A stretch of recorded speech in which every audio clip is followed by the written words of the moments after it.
Hey guys, what's up? Jason's here. Nice to meet you again. Let's keep focusing on the call control. Having finished the inbound road setups, we could just get phone calls from outside very easily. In other words, any of the incoming calls will be well handled to the exact destination. However, the outgoing calls issue is still hanging there. In this video, we'll be working on the outbound road settings to help us manage the outgoing calls and incoming calls simultaneously. As long as the telephone system running normally, it must be well prepared for both inbound and outbound roads. Either of them is not supposed to be in trouble. Now, let's take a look at the outbound call control. As same as the inbound call control, it will be found in the PBX category. Go access the outbound roads directly and click on Add. We will continue on the creation of a new outbound roads. Same as usual, we're supposed to name it at the beginning, and then we will need to make selection of the trunks and extensions. We could select several trunks as we want. Besides, it is available for us to change the priority of these trunks. The order totally defines which trunk will be taken firstly when the outgoing calls are. Now, just select the extensions. After that, our basic outgoing call rule has been finished. In other words, we could start our outgoing calls by picking up the authorized extensions. It's also available for us to import template, creating multiple outbound roads as well. However, just like I mentioned, it was just a very basic setting. It won't be as easy as that in our real life. Now, I would like to take an international call rule as our example.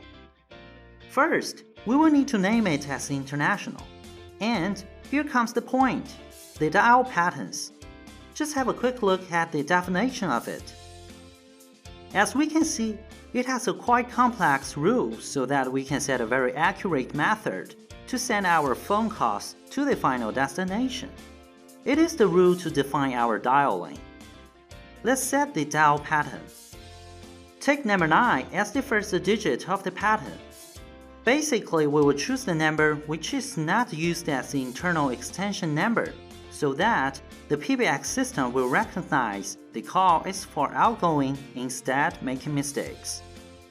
As far as we all know, it is required to add country code to the actual number while making international calls.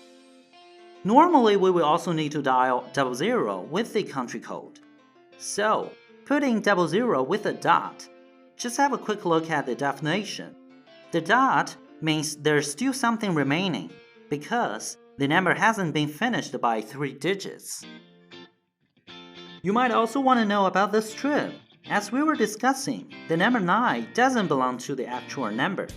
In other words, it's supposed to be deleted when we make the phone call. Let's just mention the first number should be deleted. Put 1 in the strip. Now, we have an international dial pattern, and we will need to select available trunks and extensions which will be authorized to make the phone call. Usually, we use SIP trunk for international calls because of the cheap charges. So, take all 3 SIP trunks.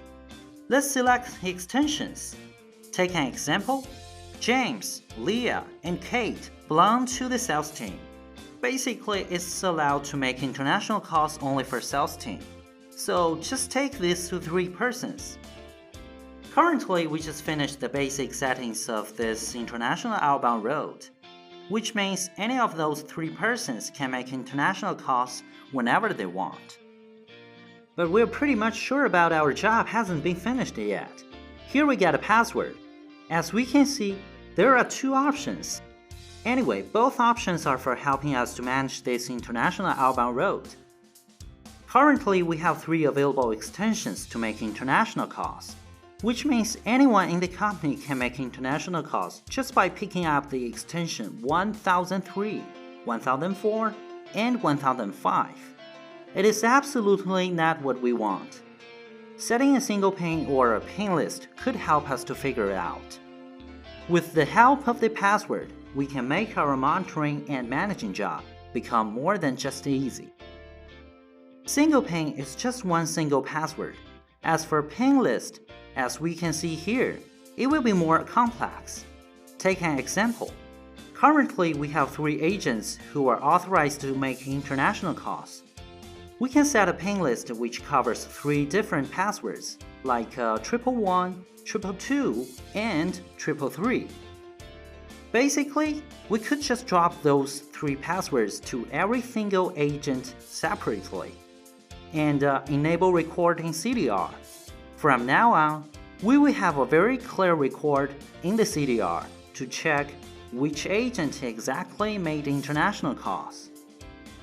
About CDR, we will have a further discussion in the following videos. And I'm sure you must have noticed the round robin with memory hunt. Let's just take a look at it. As we discussed, we could change the priority of our selected trunks, which means currently it is totally upon us to choose the prior trunk for making international calls.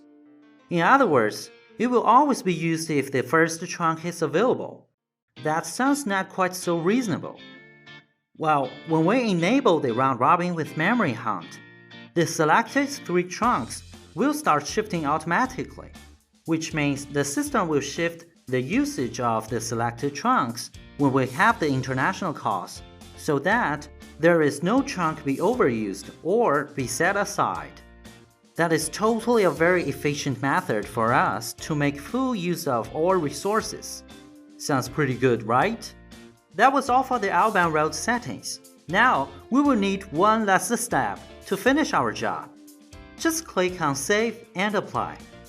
Now, let's start our international calls. Okay guys, thank you so much for watching. Don't forget to subscribe. To get more updates, please follow us on Facebook and Twitter. And want to join Yeastar Academy for a certified test? Click on the bottom side link. You won't miss it. I will see you guys in the next video.